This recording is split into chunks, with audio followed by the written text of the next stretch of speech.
Puji Tuhan, jumpa lagi bersama YouTube channel GPDI Philadelphia Karangkemiri.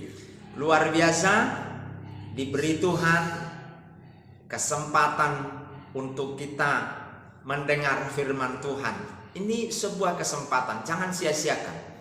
Kita tundukkan kepala, bersyukur kami atas waktu dan kesempatan dari Tuhan. Engkau mengizinkan kami bersekutu bersama-sama. Jemaat-Mu, pemirsa keluarga kami, rindu mendengar firman-Mu. Perdengarkanlah isi hati-Mu. Kami siap menerimanya. Hanya di dalam nama Tuhan Yesus Kristus kami mengucap syukur dan berdoa. Haleluya. Amin. Haleluya.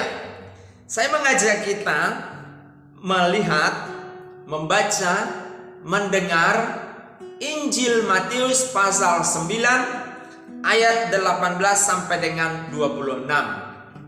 Injil Matius pasal 9 ayat 18 sampai dengan ayat 26. Judul atau topik yang kita akan renungkan pada kesempatan ini adalah jangan menyia-nyiakan kesempatan. Haleluya. Sekali lagi, judul atau topik yang perlu kita renungkan, jangan menyia-nyiakan kesempatan. Saya baca dari Matius 9 ayat 18 sampai 26 dalam nama Tuhan Yesus Kristus. Judul perikopnya, anak kepala rumah ibadat perempuan yang sakit pendarahan. Sementara Yesus berbicara demikian kepada mereka, datanglah seorang kepala rumah ibadat lalu menyembah dia dan berkata, anakku perempuan baru saja meninggal, tetapi datanglah dan katakanlah dan letakkanlah tanganmu ke atasnya, maka ia akan hidup.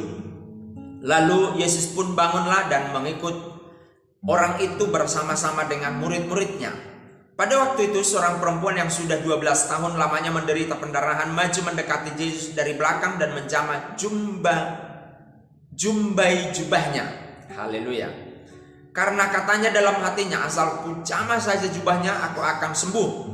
Tetapi Yesus berpaling dan memandang dia serta berkata, teguhkanlah hatimu, hai anakku, imanmu telah menyelamatkan engkau. Maka sejak saat itu sembuhlah perempuan itu. Ketika Yesus tiba di rumah kepala rumah ibadat itu dan melihat peniup-peniup seruling dan orang banyak ribut, berkatalah ia, pergilah karena anak ini tidak mati tetapi tidur. Tetapi mereka menertawakan dia. Setelah orang banyak itu diusir, Yesus masuk dan memegang tangan anak itu, lalu bangkitlah anak itu. Maka tersiarlah kabar tentang hal itu ke seluruh daerah itu. Puji Tuhan. Ayat yang sudah kita baca adalah dua peristiwa di dalam kesempatan yang bersamaan. Satu peristiwa adalah seorang kepala rumah ibadat yang memiliki persoalan anaknya sedang meninggal. Dan yang kedua adalah seorang perempuan yang sakit pendarahan 12 tahun. Haleluya. Saudara-saudara yang dikasihi oleh Tuhan, kalau kita lihat di dalam ayat 18 dan ayat 20, ayat 18 berkata begini, sementara Yesus berbicara demikian kepada mereka. Berbicara tentang apa? Berarti Yesus di dalam hal ini sedang berbicara di ayat sebelumnya, yaitu tentang kantong yang baru dan kantong yang buruk.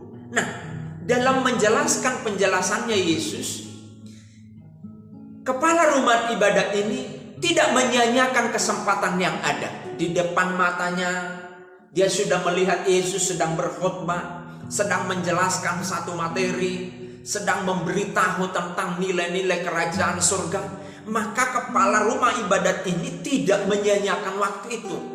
Nah, begitu dia lihat kesempatan itu, maka dia langsung bergerak, langsung bereaksi kepada Tuhan Yesus, dan dia memohon kepada Tuhan Yesus supaya Tuhan Yesus datang dan menyembuhkan atau membangkitkan anaknya.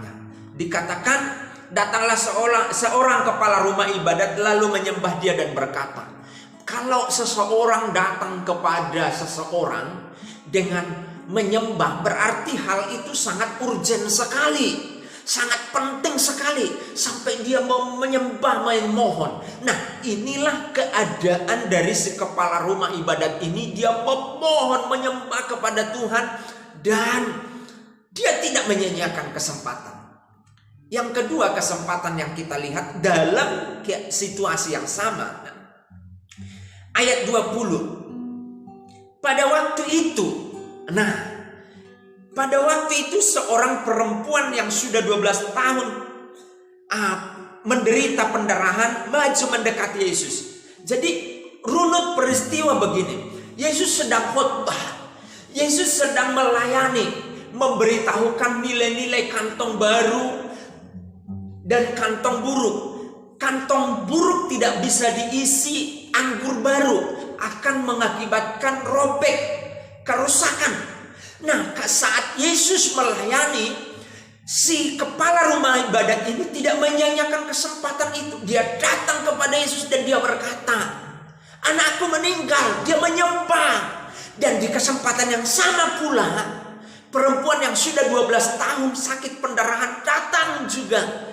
Dan dengan tindakan, dia bukan memohon, tapi dengan tindakan iman. Perhatikan, kepala rumah ibadat langsung dia memohon. Dia reaksi untuk mencari perhatian Yesus. Tetapi perempuan yang sakit pendarahan 12 tahun ini, dia langsung bertindak. Di dalam hatinya, dia timbul imannya. Asal ku jamah saja ujung jumbainya, aku akan sembuh. Dan betul terjadi. Kesempatan yang sangat singkat itu, kesempatan yang sangat berharga itu, si kepala rumah ibadat, si perempuan yang sakit pendarahan 12 tahun tidak menyia-nyiakan kesempatan itu. Dia gunakan, ada Yesus saat itu. Saudara, jemaat Tuhan, pemirsa, keluarga kami, Tuhan Yesus sudah memberi kesempatan kepada manusia untuk bertobat. Jangan sia-siakan kesempatan itu.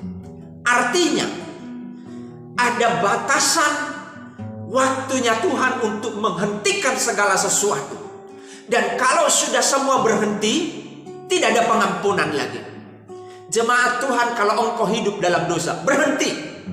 Gunakan kesempatan ini, kemurahan Tuhan yang banyak. Kesempatan itu gunakan untuk menikmati kasih karunia Tuhan. Jangan justru engkau gunakan kesempatan itu untuk berbuat dosa.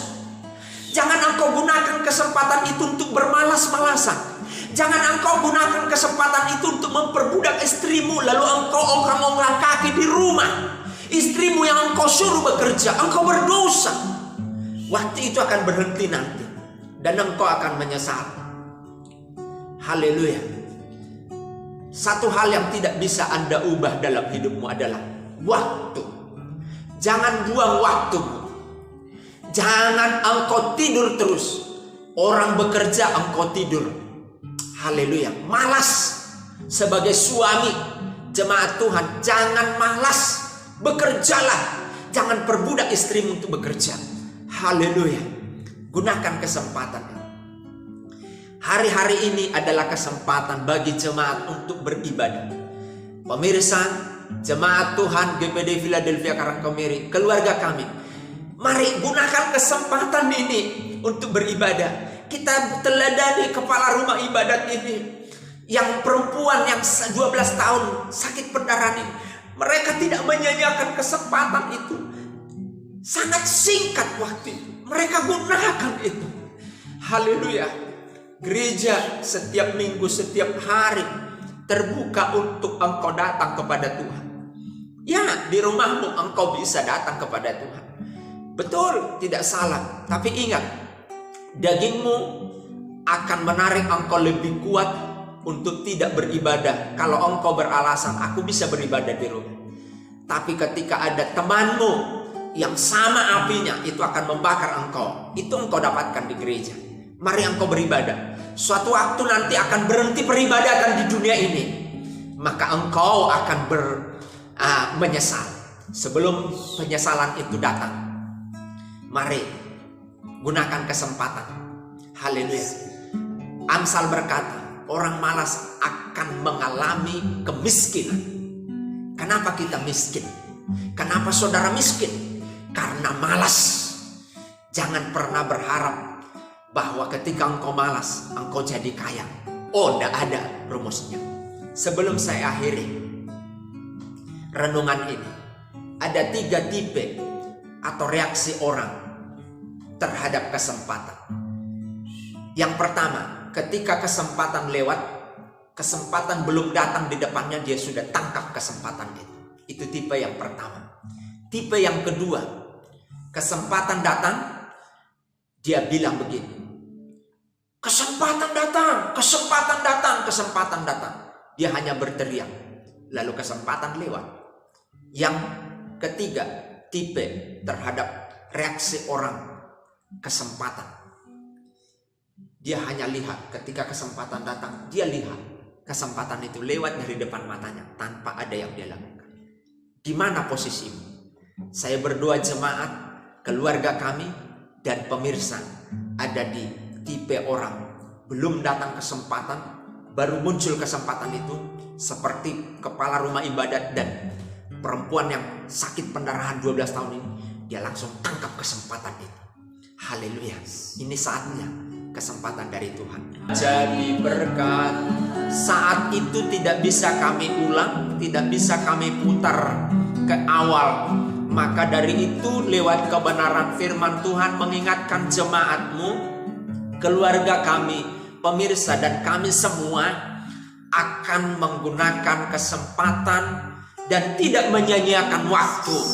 Terima kasih Tuhan. Sekali lagi kami memohon belas kasihan Tuhan. Berikan hati yang baru bagi kami oleh kekuatan Roh Kudus.